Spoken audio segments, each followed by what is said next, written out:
Good morning, everyone, and welcome to our Fox 5 Newsroom Live. I'm meteorologist Audrey Puente here, and we're going to start you off with what everybody's talking about. It's the weather and how hot and humid it is across the tri-state area. We're in store for an official heat wave today when our temperature gets over 90 degrees in Central Park. Right now, we are at 89, so we're just about there. Once we hit 90, it will be marked our second heat wave in Central Park so far this year. I believe Newark has already had about 5, maybe they're on their 6th heat wave of the year so far. And right now temperatures are mostly in the 80s and 90s. In fact, we can take a look at some of the graphics and we can see that Islip is at 93 degrees, 89 is the current reading in Central Park. We have 80s up in White Plains as well as up towards the Hudson Valley. And we do have extreme heat warning in effect for portions of New Jersey. The areas shaded in orange are where we have heat advisories. Now the difference being is a difference in the heat index value, because where we have the heat advisory, we'll have heat index values up to 101 degrees. Where we have the extreme heat warning in places like Bergen County, Union County, I believe Passaic County too in New Jersey, that's where you could experience heat index values closer to 105, maybe even 107 degrees. So that's really hot, dangerously hot, especially if you're going to be spending a prolonged period of time outdoors. And if you need to be outdoors, you definitely want to walk on the shady side of the street, because the sunny side is just blazing and uncomfortable for sure. We also have an air quality alert in effect for most of the region too until 11 o'clock tonight. When we have hot and humid conditions as such, like we have today, we have what's ground ozone that is developing or has developed across the region, and that can be problematic for those with respiratory issues. So we have that air quality alert in effect until about 11 o'clock tonight. So not only is it for people who have respiratory issues, you also want to check on the elderly, pets, young children. You want to have everyone be hydrated and safe. Stay indoors as much as possible, especially in air-conditioned areas. You know, I got a little tip for you. If you're going to be outside, though, if you're walking the sidewalks, especially in New York City, walk closer to the storefronts rather than the street, because tell me, like when you walk past the door and they open it, that you get that blast of cool air coming through, right? Am I right? Okay, everyone around me saying so. Yeah, I mean, it feels good. You'll catch me closer to that side of the sidewalk here in New York City.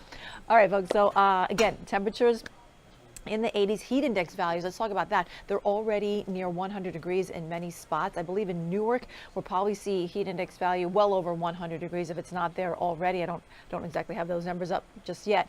Again, the heat advisory and heat warning, this will actually stay in effect until 8 o'clock tonight, and then we're going to have a drop in our temperatures. We have actually a cold front that's in our vicinity. There's one that's been sitting to our north. It kind of sagged to the south last night, but the one we're really watching is off to our west. These kind of frontal boundaries are providing energy in our atmosphere, so later today there will be the chance of a couple of pop-up showers. Nothing that impressive, although could have a singled out downpour or two, but tomorrow is really where we're going to experience some widespread scattered showers and storms, and this will be all day. So if you don't have your umbrella today, if you get caught in a shower, okay, it's a mistake, but tomorrow you definitely want to have your umbrella handy. Right now it's pretty quiet across the Northeast, but again, we do have the chance of a couple of pop-up showers starting after, I'd say, about 1 or 2 o'clock today, lasting through the afternoon. If you can see the radar, can they see the radar? Can they see the radar? I'm not sure. Okay, if you can't see the radar, it's showing that there's some storms heading into Chicago and St. Louis. That's part of a frontal boundary that we're watching to affect us tomorrow. So along that front, or actually out ahead of it, it'll be steamy tomorrow, not quite as hot as we're experiencing today, but still pretty steamy with highs mostly in the 80s. But the cold front is going to be a trigger mechanism to spark off those showers and storms. Now, some of those thunderstorms could produce some significant downpours. We might see some excessive amount of rainfall across the region. Some of the computer models, actually earlier today, I was with Mike Woods, our morning weather person, and we were looking at it, and it showed 7 inches down in Belmar. Okay, listen, that could be a little bit exaggerated, but that's something we have to watch, because as I looked at some of the weather models for earlier this morning for tomorrow, in the afternoon, there is like a swath of rain that will be moving through the Jersey Shore, extending into the southern part of the state, that is showing some really heavy rainfall amounts. The problem is that that front that'll be coming in is actually going to stall over our area. So any showers or storms that do develop, they're not going to move much. So they're actually going to dump their rainfall in a localized area and stay there. So that's why flooding is going to be a threat tomorrow. Flash flooding will be a threat, especially in the afternoon and evening. And that threat is actually going to linger into Friday morning. Before I came up here, I actually checked. There weren't any flood advisories issued just yet, but I'm sure the National Weather Service will be on top of it, and they will be issuing that probably later tonight or into tomorrow morning once we get closer to the time frame of when those showers and storms will be developing. So again, that time frame is going to be all day long on Thursday. It won't be raining consistently through the day. However, it'll be on and off rain and thunderstorms. And again, within those thunderstorms, we could have significant downpours. Flooding will be an issue, especially flash flooding. And we've seen several of those events already this year. So I guess a lot of folks kind of know what could possibly happen. We've seen the subways flood in some of those events. Definitely flood-prone areas have seen flooding on the roadways, drainage areas like around sewer openings. Is that what you call? What do you call those? The sewer openings where the water drains in New York City. Gosh, I don't know actually. Okay, the drainage areas that you see in the sidewalks. sounds right. You see those lakes that form along the corners. Usually we see them in wintertime when the snow melts. That's what you're going to be envisioning tomorrow or seeing tomorrow and experiencing in parts of the area for Thursday. So in the meantime, today, hot and humid. Our humidity, 43%. That's actually not that bad. I can't see the dew point behind that graphic there. Okay, no worries. The dew points did come down just a slight bit because we did have one frontal passage last night, but we're not seeing much in the way of relief. It's just very slight. Tomorrow, it'll still be quite humid, even though the temperatures will have dropped into the 80s. It's still going to feel uncomfortable and humid and tropical across the region. By the way, once that front pushes through, which is going to happen on Friday morning, probably by midday, we'll probably see the showers come to an end. It's going to dramatically drop. Our temperatures are going to dramatically drop. We're looking at highs on Friday only in the 70s. I think I forecasted 71. Here, I have my cheat sheet here for Friday. Yeah, I said 71 for the high temperature on Friday. Let's give everybody a close-up look about how I do my forecasting. That's See, wonderful. I look at all the weather models, and I come up with this chart here, and this is how these are all like codes for me, so because I know what my acronyms are for everything. Yeah, and actually this is also my forecast right here. See, I do all that. I look at all the weather models, I write it here, and then I do my numerical data here. It's an inside scoop about how I do my forecasting for everybody. Okay, so yeah, I said 71 for Friday. It's going to be windy too. We're going to have wind gusts at about 25 miles per hour on Friday. And that's going to lead us into a spectacular weekend. I know a lot of folks have been waiting for that. This is it. We're starting off the month of August actually on Friday too. So the first weekend of the month, beautiful. There's our 7-day. We have plenty of sunshine, looking good. That's Sunday. I got to fix that graphic because on Sunday, no rain on Sunday. There's no rain. X that one out. Cover the screen. So Saturday and Sunday, we're going to have plenty of sunshine. Temperatures are going to be in the low 80s. Coastal sections possibly sticking out in the 70s. It's going to be absolutely stunning. And that good weather is actually going into the beginning of next week. So if you do have some time off you can take, Monday, Tuesday, go for it. We're going to have a nice dry stretch of weather for Saturday, Sunday, Monday, and Tuesday for sure. Are you sneaking some encouraging folks to like Absolutely. get that cough going just in time? And I'll be here. So yeah, we're looking good for that for the weekend. So again, but before we get there, we have to get through a lot of showers and storms and possibly some flooding conditions. So I think we're going to bring in some news. Well, that's a check of the weather, but I think we're going to go to a break first, and then after the break, we're going to actually check in with Morgan Mackay and Arthur Chien for some news updates, because I know there's a lot going on in that department too. So stay with us.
Hey everybody, my name is Morgan Mackay. We're here in the Fox 5 newsroom and I'm with my colleague Arthur Chan, who's also here, and we're learning new details today about that horrific shooting in Midtown on Monday, and just some of the details around both the shooter and the victims of that horrific shooting. So there were 4 people killed in that shooting, including one NYPD officer who was working off duty as paid detail. And we're going to bring in now Arthur Chan to speak a little bit more about some new details we're learning today. And you got some pictures. Right. And we're showing those pictures now. But as we talk, I feel like we should acknowledge that this morning it was funeral services for one of those 4 people killed, and that was the 27-year-old woman on the 33rd floor who worked for Rudin Management. That's the company that owns the building that you guys are looking at where this took place. So. Exactly. It feels like the personal impacts. We obviously go over all the facts of this, but like in terms of the lives that are touched by this, I mean, they were touched as of Monday, but like there are things that the public doesn't get to see that are probably just as profound or even more profound to the people who are hurt by this. Family is just waking up today and just still trying to grapple with what happened. Yeah, when does that actually set in, right? What you've actually lost. You probably go to sleep and hope that you wake up and it was like just a nightmare, right? But of the things that you talked about, and we're looping it here, you're going to see pictures from inside the vehicle. These are photos that Fox 5 has obtained. Primarily, there are 2 of them that we're going to draw your attention to, and then we're going to expand on this during our noon newscast on Fox 5, which is also carried on Fox Local. And what they will show in one shot are, waiting for it to come up, there's going to be a cardboard box, and in it are Ziploc bags, and Morgan, they're bags and bags of rounds of additional ammunition. And then you're also going to see close-ups of the weapons. There are 2 that the individual brought in. Okay, that's a carry case. And then we're going to draw, eventually when this loops around, you're going to see something in the middle console, but that's the cardboard box there, and the Ziploc bags, when we get close up on it, they look like 9mm shells to me, and you'll see 2 weapons that we show you, if not now, also on our noon newscast. There's a handgun that the suspect, Mr. Tamura, Shane Devon Tamura, used to take his own life at the end.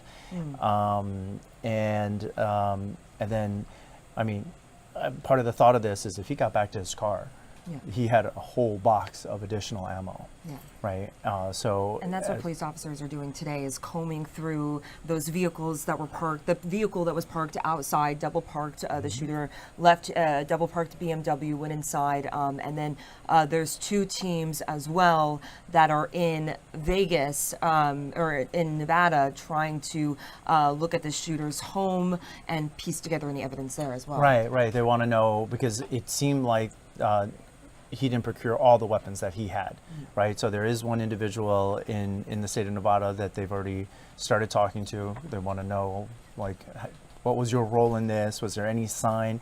We should point out that CTE is something that was on the notes that were on the gunman's body, where he claimed that he has CTE and blamed the NFL for it. The NFL, obviously, a key part of how CTE came into prominence when NFL players started having this brain injury. And as part of that, what we're going to talk about at noon, and you'll see in the shot that has the gun bag in it, if you look to the upper left, you're going to see an open pill of prescription medication.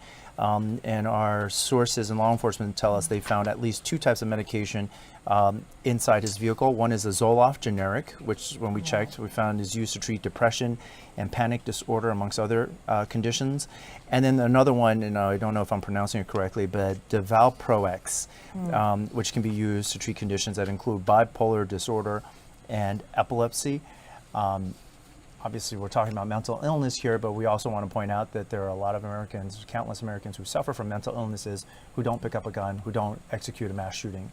So if we put that into perspective, but certainly one of the bottles that we can see, the cap is off it. There's no cap. So, I mean, we don't know how much was left, how much he took. Obviously, if these medications are meant to create calm in an individual, did it do that will be one of the questions, but certainly as the medical examiner's office conducts their autopsy, I'm sure there's going to be a toxicology test run to see how much of what was actually in his system. You know, Arthur, a lot of people today are waking up and asking the question, and have been asking the question all week, you know, how did something like this happen here in Midtown? And the police commissioner, Jessica Tisch, was saying something a little bit about that yesterday, about how he was able to obtain that weapon. Can you help explain more? Yeah, right. So this was not an overnight idea.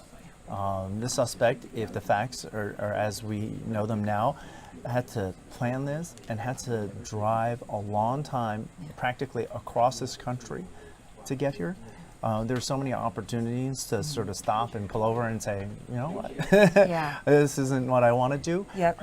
And it is being framed as a political discussion, this issue of getting guns, but it is a fact. Yes. He has a documented history of mental illness, and it is a fact that he still was able to get these guns. It is a fact that it wasn't a straw purchase, that he has a permit in the state of Nevada to have a gun. Yes. So I don't know, you know, as journalists, we don't talk about like the leanings, but the facts are, if you line up the facts, it draws into question why this guy was armed like this. And then the NYPD commissioner also said, so he, like you mentioned, he had that concealed weapons permit, and he was able to purchase that revolver using that in Nevada. And then he was also able to piece together pieces, which is that AR-15 style rifle that we saw, and he was able to use pieces and assemble that as well in this horrific tragedies. So, you know, now I think a lot of people are just also asking, you know, what is next in this investigation? What are police officers going to be doing over the next several days? Interviewing anybody who knew him. In addition to the notes that were found on him, they want to see what he has been doing. Has he been active on social media? What else has he done that indicates the buildup to what happened on Monday, right? Certainly, they'll. On his note that we started showing yesterday, I mean, we redacted a lot of stuff, we blurred out a lot of stuff, but there were doctors' names on there. And I'm sure they're going to take a look at it and see, like, what was he diagnosed with when? What were the specific symptoms that he was exhibiting? Again, this does not excuse in any way what he did on Monday, but as part of understanding what led up to it, I think they have to take a look at his the medical side, his medical history. And, you know, we also learned on sources from yesterday that it seems like his father was a member of the LAPD. So in this case, I mean, he shot 5 people and killed 4 of them. One was a police officer, but he himself is the son of a police officer. Yeah. Right. Yeah. And really quickly, I know you have to go upstairs and be in this noon show, relaying more of these details for all our viewers here at Fox 5. But just really quickly, we were speaking before, and you had mentioned something that the NYPD Chief of Patrol, John Schell, said earlier this morning on our Good Day show, just about the fear of copycats. Yeah, great point to make, Morgan. He, in very certain terms, said that it's just a matter of time before we're dealing with this again. And I'm glad you bring that up, because it was not a political statement. He said the fact is it's so easy for this is being seen as a lone wolf incident, right? He had no accomplices that we know of to this point. It was so easy for him to get armed and to carry this out in a city where we're very strict about what kind of guns are allowed. He said it's just a matter of time before we deal with this again, and the way he said it with such a great face is really, like, it's scary. Just horrific. Thank you so much, Arthur. Thank you, We're going to Morgan. hear all the latest from you on our noon show. We're going to circle back, and we're going to take a quick break, and we'll be back in just a few moments.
Hey everybody, it's Morgan McKay here back in the Fox 5 newsroom, and we're going to be today in our noon show really breaking down some of the details that we're learning about that horrific Midtown shooting on Monday.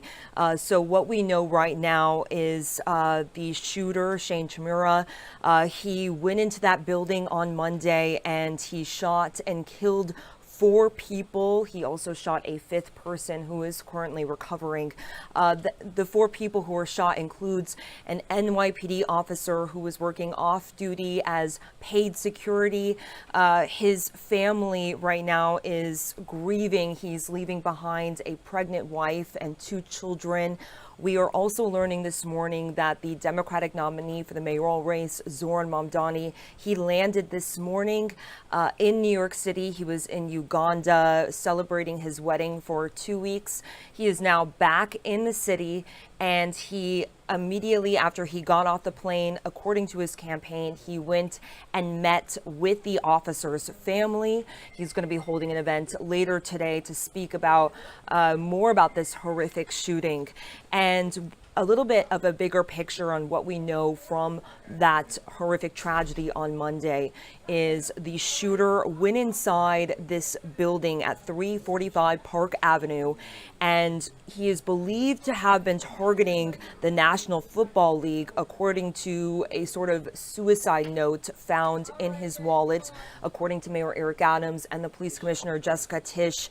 And they believe he was targeting the league's headquarters, and he referenced something about having brain damage from CTE, which is pretty much a head injury when you're playing football, even though he never played in the league itself. Now, investigators in the NYPD, they are searching through all of the evidence. They are looking through the gunman's car that was double parked outside when he walked in with that assault style rifle. They also have sent about 2 teams to Nevada, where this gunman is from, and are searching his home, talking to witnesses, talking to family members, talking to friends, trying to piece together exactly why and how this happened. Now, according to Jessica Tisch, the police commissioner, this shooter, had a documented mental health history, and they said that he had been had at least 2 mental health crises where he needed to be held, and they were also just looking exactly how he obtained that weapon. They do know that he had a legal concealed carry permit in Nevada that he was able to obtain a revolver with. They also believe he then pieced together pieces of the assault rifle that he later then used to go into that building and kill 4 people and injure a 5th. We do know that there was a funeral this morning held for one of the victims. The officer's family as well is just grieving right now.